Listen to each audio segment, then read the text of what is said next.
우리의 인생이 어디서 와서 어디로 가는지 아무것도 모르는 채로 살아가는 것이 아니라 하나님으로부터 왔으며 하나님으로 말미암고 하나님께로 돌아가는, 그래서 영생을 지닌 자로 살게 하여 주신 하나님 아버지, 이 한 주간도 함께 하여 주시고 인도하여 주시고 동행하여 주신 은혜를 감사드립니다. 주일을 맞이하는 주말을 맞는 시점에서도 그 오늘 하루도 우리가 주님과 함께 한 걸음 한 걸음 하나님을 향하여 하나님을 위하여 섬기는 자로서의 삶을 감당해 갈 때에 무슨 일을 하든지 사람에게 하듯 하지 말고 주께 하듯 하라 하신 말씀을 이루는 사랑하는 성도들의 오늘 하루의 삶이 되게 이 모든 것 주장하시고 인도하여 주실 것을 간구할 때에 우리 주 예수 그리스도의 이름으로 기도하옵나이다. 아멘. 로마서 9장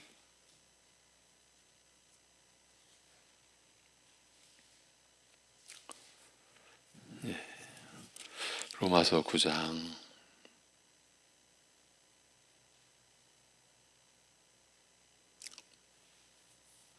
14절에서 18절까지. 로마서 9장 14절에서 18절.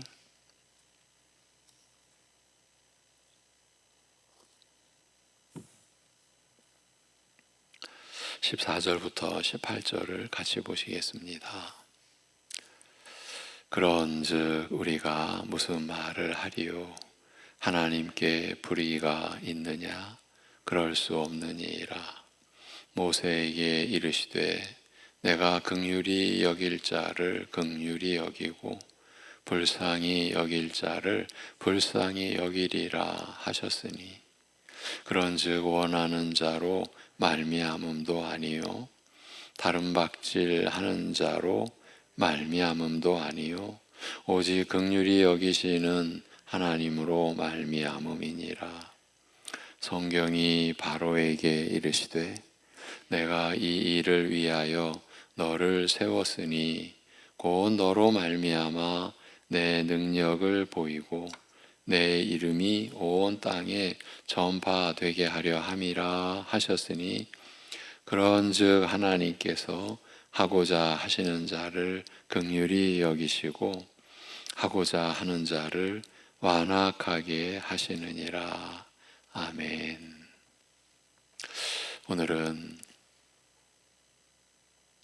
이번 주 새벽 시간에 나눈 내용 중에서 뒤집었으면 하는 내용을 좀 선별해서 보도록 하겠습니다. 16절에서 그러므로 원하는 자로 말미암음도 아니요 달리는 자로 말미암음도 아니요 다만 긍휼히 여기시는 하나님으로 말미암느니라고 합니다. 하나님께서 구원하기로 미리 정하시고 택하시는 그 예정과 선택이 원하는 자로 말미암지 않는다는 말씀은 사람이 원한다고 해서 선택받은 것이 아니다. 즉 하나님의 선택은 사람의 뜻에 좌우되지 않는다는 말이라고 했습니다. 달리는 자로 말미암지 않는다는 말씀은 사람이 혼신의 힘을 다한다고 해서 되는 일이 아니라, 즉 사람의 노력에 달린 일이 아니라는 뜻입니다. 다만 긍휼히 여기시는 하나님으로 말미암느니라는 말씀은 오직 긍휼히 여기고자 하는 자를 긍휼히 여기시는 하나님의 뜻으로 말미암는다는 말입니다. 이 말씀을 들으면서 사람들이 보이는 반응 중 대표적인 것이 그렇다면 내가 아무리 원하고 애쓴다고 해도 구원을 받으리라는 보장이 없구나. 만일 선택을 받지 않았다면 나의 뜻과 노력과는 상관없이 망할 수밖에 없구나라는 불안과 절망감입니다. 우리가 지난 날을 돌아보면 저 역시도 우리도 이 불안감과 절망감을 어떤 형태로든지 간직하고 있었던 적도 있었고 느꼈었던 적도 있었다. 그렇게 우리 자신을 돌아볼 수 있습니다. 그리하여 이제 그런 불안과 절망감 속에서 전에 듣는 복음을 내가 믿을 것인가 말 것인가를 생각하고 결정하기 전에 먼저 내가 선택을 받았는지 받지 않았는지 확인하고자 하는 경우도 있습니다만, 그러나 하나님께서 직접 내가 너를 선택했다고 알리시지 않는 한 선택을 미리 확인할 길은 없다라고 했습니다. 하나님께서 당사자인 사람의 뜻이나 노력과는 무관하게 구원할 자를 오직 자신의 뜻에 따라서 미리 선택하시는 것은 인간을 허수아비처럼 무의미한 존재로 만드는, 그야말로 이건 일방적인 횡포 아니냐, 이건 부당한 일 아니냐라는 이런 항변과 그 항변은 또 다른 이제 측면으로는 좌절이죠. 그럼 인간은 뭐냐?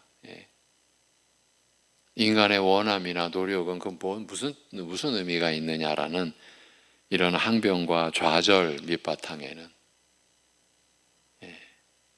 하나님께서 만사를 그 뜻대로 행하시는 그 주권과 인간이 누리는 자유, 특히 이 둘의 상호관계에 대한 오해가 자리 잡고 있다고 거듭 말씀드렸습니다. 즉 하나님께서 그 뜻대로 행하시는 한 사람이 자유로울 수 없고, 반대로 인간이 자유로우면 하나님의 주권이 제한되거나 훼손될 수밖에 없다고 생각하기 때문에 이런 절망에 빠지는 것이 아닌가, 이런 이면을 우리가 돌아보면서 그렇지만 하나님의 주권과 인간의 그 자유 사이의 상호 관계는 참으로 깊고 신비한 것임에도 불구하고 이를 너무 단순하게 생각한 나머지 생겨나는 오해라고 할 수 있다라고 했습니다. 그래서 우리가 이제 이 둘의 상호관계에 대한 정리를 할 수가 있었습니다. 흔히 하나님의 주권과 인간의 자유를 서로 상충하는 것으로 생각합니다만, 그리하여 하나님의 주권을 인정하면 사람의 자유를 부정해야 하고, 사람의 자유를 인정하면 하나님의 주권을 부정해야 하는 것으로 성급하게 판단합니다만, 단순히 생각이 빚어낸 오해일 뿐입니다. 우리의 참 무지에서, 인간의 그 피조물의 무지에서 나오는 오해일 뿐이라고 했습니다. 왜냐하면 인간의 자유라는 것 자체가, 그러니까 인간이 인간으로서 지니게 된 모든 속성, 그 가운데 인간의 자유라는 것 자체가 하나님께서 사람을 지으시면서 그 기뻐하시는 뜻대로 부여하신 선물이다. 선물이요, 또 그 정하신 존재의 질서다. 이 자유라는 것이 하나님께서 그 기뻐하시는 뜻대로 우리에게 부여해 주신 선물이고, 정하신 존재 질서인 만큼 사람의 자유가 바로 하나님의 주권에 근거를 두고 있으며, 하나님께서 그 기뻐하시는 뜻대로 부여하신 선물이지 않습니까? 그러니 우리의 자유가 바로 하나님의 그 주권에 근거를 두고 있으며, 그러니 이 둘은, 하나님의 주권과 사람의 자유는 서로 뗄 수 없이 밀접한 관계가 있기 때문이라고 했습니다. 비록 둘의 관계가 심오하고 신비하여 사람의 지혜로 헤아리기 어렵다 하여도 하나님의 주권을 떠나서는 인간의 자유 자체가 존립할 수 없는 것입니다. 하나님께서 오직 그 기뻐하시는 뜻대로 사람을 자유로운 존재로 지으셨기 때문에 우리 인간은 자유로운 것이다. 우리가 이 점을 나눌 수가 있었습니다. 하나님의 주권과 하나님의 그 주권으로 그 기뻐하시는 뜻대로 부여받은 인간의 자유는 그러니까 서로 상충하는 것이다. 이렇게 될 수가 없다라는 거죠. 오히려 우리의 자유는 바로 하나님의 주권에 근거를 두고 있기에 이 둘은 밀접한 관계다. 서로 뗄 수 없는 밀접한 관계다라는 점을 우리가 나눌 수가 있었습니다. 그러한 전제하에서 이번 주 다루었던 선택의 역사, 이스라엘의 선택사의 그 줄거리에서 주인공은 단연 야곱이었습니다. 이제 대상은 야곱이었습니다. 야곱은 어머니 리브가의 태중에 있을 때 하나님께서 그를 택하신 사실이 이미 알려졌습니다. 그러니까 택하심의 이 섭리와 그 하나님의 영원한 작정에 그 비밀을 알려주는 도구로 하나님이 야곱을 쓰셨다. 우리는 이렇게 이해할 수가 있는 거죠. 그래서 야곱은 어머니 리브가의 태중에 있을 때 자신이 선택받은 사실이 이미 알려졌습니다. 야곱의 뜻과는 전혀 상관없이 하나님께서 그를 택하신 사실이 이보다 명백할 수는 없을 것입니다. 그럼에도 야곱은 태어난 후 아브라함에게 약속하신 축복을 간절하게 사모하고 원하였습니다. 이미 선택은 이루어졌고 야곱이 원한다고 해서 선택을 바꿀 수 있는 것도 아님에도 야곱은 간절하게 구원의 축복을 사모하고 원하였습니다. 야곱은 그 누구보다 아브라함의 축복을 간절하게 원하였을 뿐 아니라 누구보다 이를 얻고자 노력하였습니다. 선택받은 자라고 해서 손 놓고 가만히 있는 것이 아니라 온 힘을 다하여 축복을 얻고자 힘써 노력하였습니다. 이 기록이 창세기의 말씀 아닙니까? 참 의미심장한 내용들이죠. 그가 힘써 노력한 그 내용은 그러나 또 한편으로는 기가 막힌 거죠. 형을 속이고 발목 잡는 일을 넘어 심지어 아비를 속이는 일도 서슴지 않고서 말 그대로 수단 방법을 가리지 않고 축복을 얻고자 하였으나 야곱의 이런 노력이 그로 하여금 축복을 받게 한 것은 아니었다라는 점입니다. 도리어 애를 쓰면 쓸수록 야곱의 모습은 아브라함의 상속자로서의 합당한 모습으로부터 오히려 멀어져 갔습니다만 그럼에도 그렇다고 해서 야곱의 이런 부족한 모습이 그가 이미 선택받은 사실을 바꾼 것도 아니었습니다. 이러한 내용 하나하나가 오늘 이 시대를 살아가는 우리 믿는 자 된 우리에게도 이것이 얼마나 중요한 내용입니까? 축복을 받기에 전혀 어울리지 않는 야곱을 그가 애를 쓰면 쓸수록 상속자의 합당한 모습으로부터 더 멀어져가는 그를 최종 상속자 이스라엘이라는 이름으로 불리게 만든 것은 더 나아가서 지금까지 남을 속이고 발목 잡으며 살아온 강교한 야곱을 상속자에게 기대되는 합당한 모습으로 점점 변화시킨 것은 하나님의 긍휼과 은혜와 그의 능력이었습니다. 여러분, 우리가 이러한 내용을 나누면서 우리가 우리 자신을 돌아보기도 했었죠. 우리가 바로 이런 은혜와 긍휼을 입고 지금 살아왔다. 지금도 살고 있다. 앞으로도 그럴 것이다. 사실은 이 수천 년 전의 역사요 기록인 이 말씀이 오늘 우리를 비춰주는 거죠. 우리가 받은 은혜가 무엇인가를.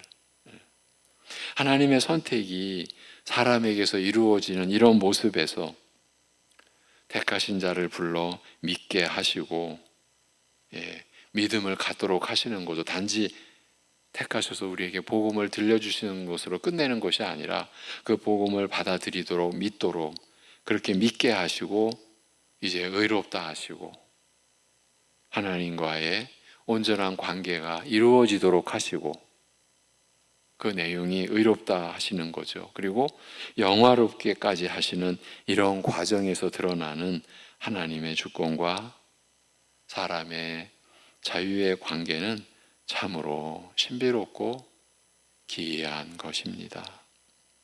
우리가 지금 이런 그 신비한, 기이한, 어찌 보면 비밀을 안고 있는 그러한 실체로, 그러한 신분으로 우리가 살고 있는 것이죠. 여러분, 믿는 자는 영생을 가졌다라는 말씀이 우리에게, 여러분에게 이루어진 지금 그 상태에서 우리가 살고 있지 않습니까? 이 요한복음의 말씀인데, 믿는 자는 영생을 가졌다. 여러분, 이것이 사실은 하나님의 그 기뻐하시는 뜻대로 우리에게 이루어진 일이죠. 이렇게 우리는 참으로 신비롭고 기이한 것을 품고 산다. 하나님의 주권과 사람의 자유의 관계가 그 참으로 신비롭고 기이한 것의 하나의 토대, 근거를 근원이라고 한다면 우리는 그 안에서 영생을 지닌 자로 살아간다라는 이것도 참 너무나 신비롭고 기이한 것이죠. 우리가 영생을 사는 자로서 아직은 합당한 모습이다. 이렇게 볼 수 없는 많은 우리 안에 여러 가지 연약하고 참으로 무지한 면도 우리가 분명히 지니고 있음에도 그럼에도요, 우리의 그 부족한 모습이 우리가 이미 선택받은 사실을 바꾸게 되는 것도 아니라는 점을 우리가 충분히 생각할 수 있는 거죠. 예정과 선택 등 사람의 지력을 넘어서는 이런 불가해한 일 앞에서 의문을 품게 되는 것은 한편으로는 자연스러운 반응이기도 하나, 그렇다고 해서 가벼운 마음과 생각으로 경솔하게 판단하는 것은 우리가 삼가고 조심할 필요가 있습니다. 창세전에 결정된 하나님의 선택을, 그렇죠? 우리를 미리 아시는 시점이 참 너무나 놀랍게도 창세 전입니다. 우리가 지금 볼 수 있는 세계, 또 보이지 않는 세계가 있다라는 것도 우리는 말씀으로 알고 있지 않습니까? 그 모든 것들이 이루어지기 전입니다. 창세 전입니다. 이 창세 전에 결정된 하나님의 선택을 사람이 확인할 수 있는 방법은 없습니다. 다만 우리 자신을 놓고 보면 그리스도를 믿는, 분명히 믿고 있지 않습니까? 이런 생각도 우리가 한 번쯤은 해봤어요. 해봤다고 봅니다. 내가 믿음을 버릴 수 있을까? 내가 지금 분명히 내 마음과 내 생각 속에 지금 담겨져 있는, 나는 그리스도를 믿는다. 나의 구주로. 그리스도의 십자가 그 못 박히심이 나의 죄값을 치르시는, 죄 없으신 하나님의 아들께서 사람으로 나셔서 나의 죄를 담당하신 십자가에 못 박히심은 바로 그 십자가의 구속이다. 이게 우리는 믿어졌지 않습니까? 그분의 죽음이 나의 죽음을 대신한, 그래서 내가 영원히 나 스스로는 치를 수 없는 그 죄값, 그래서 그 죄값 본래대로 사망에 처할 수밖에 없는 그 사망을 대신하셨다. 이게 우리에게는 믿어졌지 않습니까? 그리스도를 믿게 된 겁니다. 그리스도를 믿는 그 나 자신을 보고서 이게 부정이 안 되는 겁니다. 내 마음과 생각에서 이 믿음을 씻어낼 수 있을까? 닦아낼 수 있을까? 우리 스스로 이런 생각을 해봤던 적도 있지 않을까요? 그런데 이것이 안 되는 일이죠. 이렇게 다만 그리스도를 믿는 나 자신을 보고서 하나님께서 택하신 자를 부르시고 믿게 하셨다는 성경 말씀에 의지하여 내가 선택받았음을 확인할 뿐입니다. 그것도 성경 말씀에 의지해서 이러한 말씀대로 내가 선택받은 자구나, 이걸 확인할 뿐입니다. 물론 그럼에도 시험을 받아 믿음이 흔들릴 경우 한두 번이겠습니까? 네.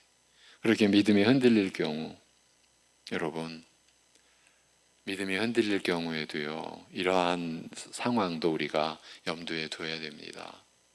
그 흔들리는 나 자신을요, 어떤 처지에서는 어떻게 감당이 안 되는 거예요. 이렇게 흔들리면 안 되는데, 이러면 내 자신이 더 깊은 낙심과 절망의 나락으로 떨어지게 되는데, 그 뒤에 일은 상상할 수 없는 어떤 어려운 일도 또 일어날 수도 있는데, 이렇게 될 수도 있다라는 거예요. 여러분, 우리는 그렇게 연약한 자입니다. 그때 믿음이 흔들린다고 하더라도 한번 마음 다 잡고 한번 또 단호하게 내 마음의 그런 연약함을 끌어내고 결심과 다짐을 하고 두 손 굳게 잡고 힘내면 되지, 절대 그렇지 않습니다. 여러분, 우리 인생은 그렇게 간단한 것이 아니죠. 제가 믿음이 흔들리는 경우에 어쩌면 그 흔들리는 나 자신을 주체할 수 없는 그런 상황도 일어날 수 있다. 그게 우리의 현실이다. 그런 내용까지도 우리가 염두에 두고 말씀을 우리가 지금 나누는 거예요. 물론 시험을 받아 믿음이 흔들릴 경우, 그래서 선택에 대한 확신도 함께 흔들리는 것이 사실이나, 우리의 믿음을 회복해 주시는 것과 더불어 다시 나를 택하시고 부르사 믿게 하신 하나님께서 끝까지 나의 구원을 이루실 것을 믿고, 어쩌면요, 그 시험받아 흔들렸기 때문에 그 믿음은 좀 더 치밀해지고 좀 더 견고해져 갈 수 있는, 이것 또한 합력하여 선을 이룬다라고 하시는 그 말씀이 우리에게 적용되는 경우라고 할 수 있어요. 이 또한 우리가 경험해온 바입니다. 이렇게 우리가 끝까지 나의 구원을 이루실 것을 믿고 바라게 되는 겁니다. 이와는 달리 택함을 받지 못하였다는 사실은 끝까지 확인할 수 없다라는 점을 우리는 또한 인지해야 합니다. 하나님께서 언제 그를 불러 믿게 하실지 모르기 때문입니다. 그래서 우리는 끝까지 확인할 수 없어요. 택함 받지 못했다라는 그 사실에 대해서는. 다만 육신의 죽음에 이르는 순간까지 복음을 거부하는 사람에게서는 그가 택함 받지 못하였다는 사실을 어느 정도 분명하게 짐작할 수 있을 뿐인 것입니다. 무엇보다 하나님께서 이처럼 신비로운 일에 대하여 굳이 우리에게 알리신 그 뜻과 목적이 무엇인지, 이러한 내용을 성경에 기록하여 우리에게 그 말씀을 받도록 하신 하나님의 뜻이 무엇인지는 우리가 항상 기억할 필요가 있다라고 했습니다. 연약한 우리가 이 땅에서 끊임없이 닥치는 시험과 예기치 않은 환난까지도 겪으면서 믿음을 지키며 살아가려 할 때 우리를 도우시고자 우리의 구원을 하나님께서 시작하시고 끝까지 이루어 가심을 확신하고 안심하게 하고자 알리셨다. 여러분, 얼마나 이 또한 감사한 일입니까? 우리의 시작과 끝이 하나님께 있다. 하나님이 주관하신다라는 이 사실.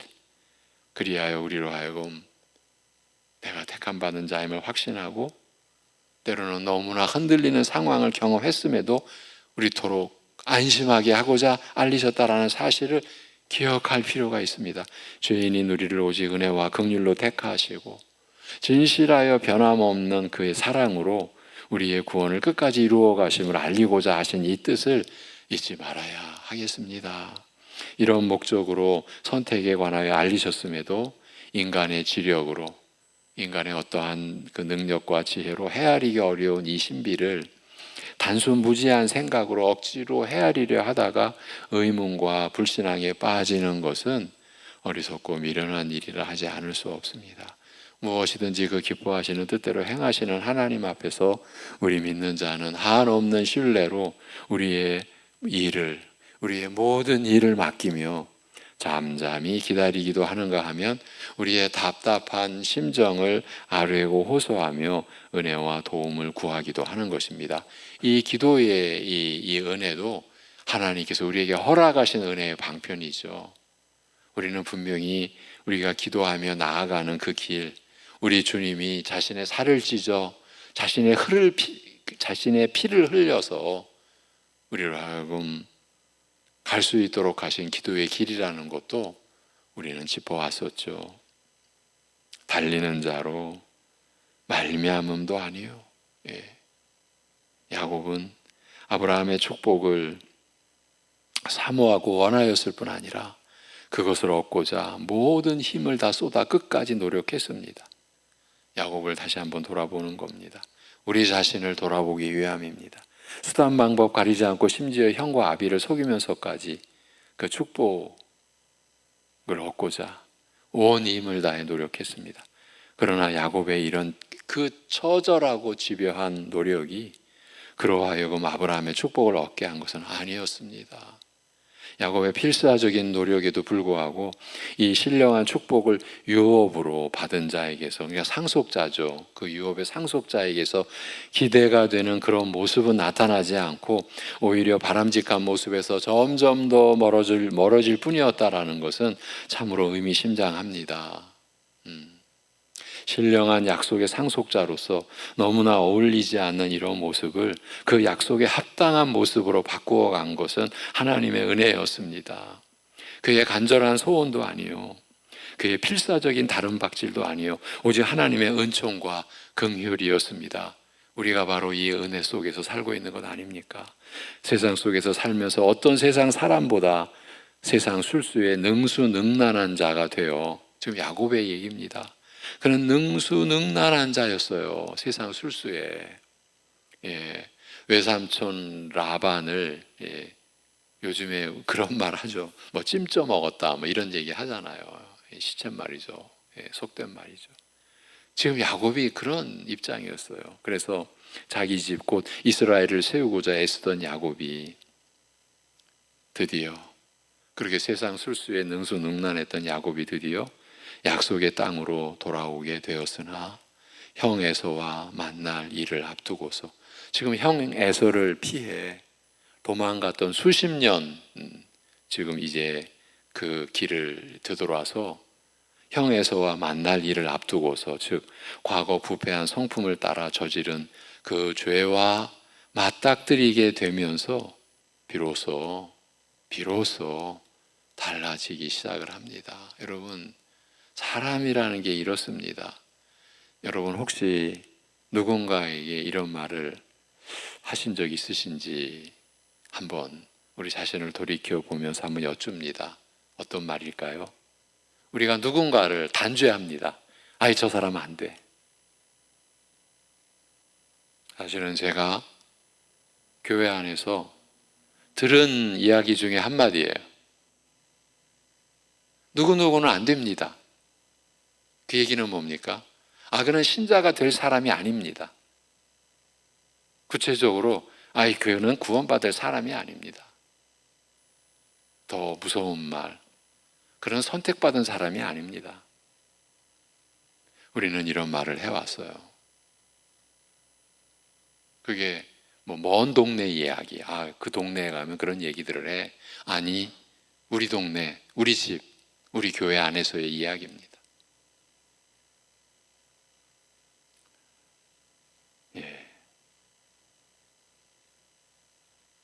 야곱. 그러나 그 야곱이 비로소 달라지기 시작을 하는 거예요.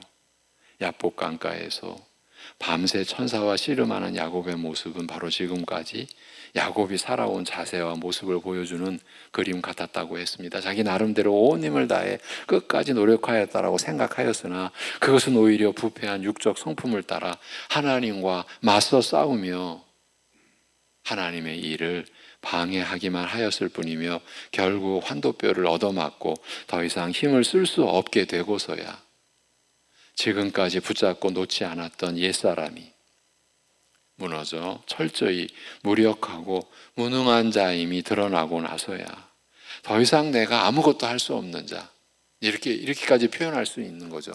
이제 더 이상 아무것도 할 수, 나 망했어요 이제. 그렇게 망한 자가 되고서야, 그렇게 아무것도 할 수도 이룰 수도 없는 철저히 무력한 무능한 자임이 드러나고서야 부패한 성품을 따라 자기 뜻을 따라 무엇이든지 이루고자 하는 그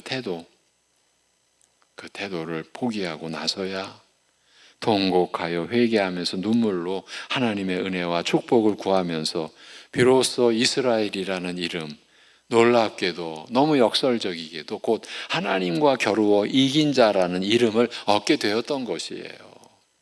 여러분, 이것이 성경 66권의 첫 권 창세기의 기록이었다라는 게 얼마나 좀 뭔가 의미심장하게 다가오지 않습니까? 성경의 시작이 이러한 말씀으로 우리에게 주어진 것이에요. 야곱은 하나님께 얻어맞아 무너지고 나서야 진정한 승리자가 된 것이다. 우리가 이렇게 볼 수 있다라고 했습니다. 여러분, 이스라엘은 이런 존재였어요. 하나님께서 부패한 야곱을 택하신 것 자체가 은총과 긍휼이었어요. 나 같은 것을 택하신 것 자체가 은총과 긍휼이었죠. 야곱이 간절히 원하였기 때문에 우리가 원했습니까? 그럴 리가 없죠. 야곱이 간절히 원하였기 때문에 택하신 것이 아니요, 그가 온 힘을 다하여 어떤 수단과 방법도 마다하지 않고 애쓰며 끝까지 노력하였다라고 해서 택하신 것이 아니었습니다. 야곱이 최종 상속자 이스라엘로 세워진 것은 오직 긍휼히 여기시는 하나님으로 말미암은 것이었습니다. 우리가 지금 여기까지 온 것, 오직 우리를 긍휼히 여기시는 하나님으로 말미암은 것 아닙니까? 시작부터 마지막까지 오직 하나님의 은총과 긍휼이 이루어낸 결과가 야곱이 이스라엘이 된 그 결과였습니다. 그 열매였습니다. 하나님의 은총이 긍휼이 이루어낸 열매였습니다. 나기 전부터 부패한 성품을 드러낸 그런 죄인을 택하시고 오직 은혜와 긍휼로 하나님 나라의 상속자에게 합당한 모습으로 평생에 걸쳐 이 빚어가신 이 일을 두고 부당한 일이라, 불의한 일이라, 그러니까 야곱을 선택하신, 야곱의 의사와는 아무 상관없이 오직 하나님의 뜻대로 그렇게 선택하신 일을 두고 또 선택하셔서 선택받은 자의 합당한 모습으로 평생에 걸쳐 빚어가신 그 일을 두고 부당한 일이다, 불의한 일이라고 할 수는 없을 것입니다. 그렇지 않습니까? 이 점이 너무나 중요했던 겁니다. 여러분, 우리가 절대 선택받을 만해서 반대로, 오늘은 다 다루지 못했지만, 되돌아보지 못했지만, 이 선택받지 못한 유기도 선택의 그 본질과 원리와 동일하다라는 것을 우리는 애굽왕 바로를 통해 어저께 집중적으로 살폈었죠. 그럼 우리가 선택받았다, 그럼 선택받지 못했다, 이 선택과 유기는 동전의 앞면 뒷면, 손바닥의 안과 밖, 뗄 수 없는 관계라고 했어요.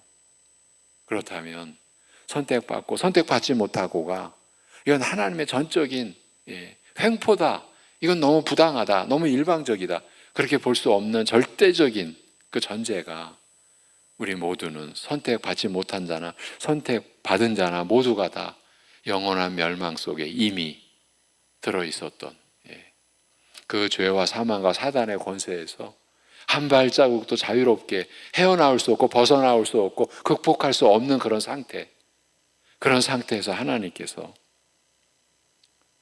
긍휼히 여길 자를 긍휼히 여기신 거예요.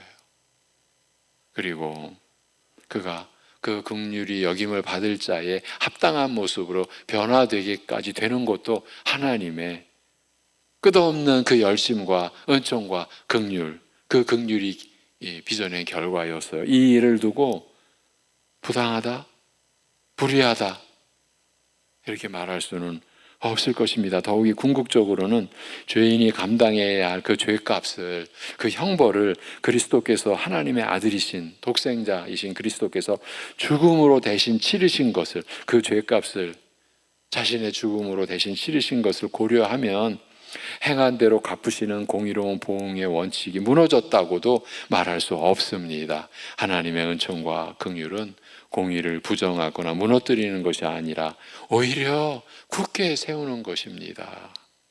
우리가 이번 주에 이런 내용을 나눴던 거예요. 우리가 대략적으로 돌아본 이 내용만으로도 이러한 말씀의 진리와 은혜가 우리의 믿음에 그야말로 바탕이 되고 토대가 되고 근원, 근거가 되는 그러한 요소들이었다. 이러한 믿음의 바탕이 말씀으로 더 굳어져 갈 때, 온전해져 갈 때에 우리의 믿음의 삶도 더욱 온전해 갈 것이다라는 것은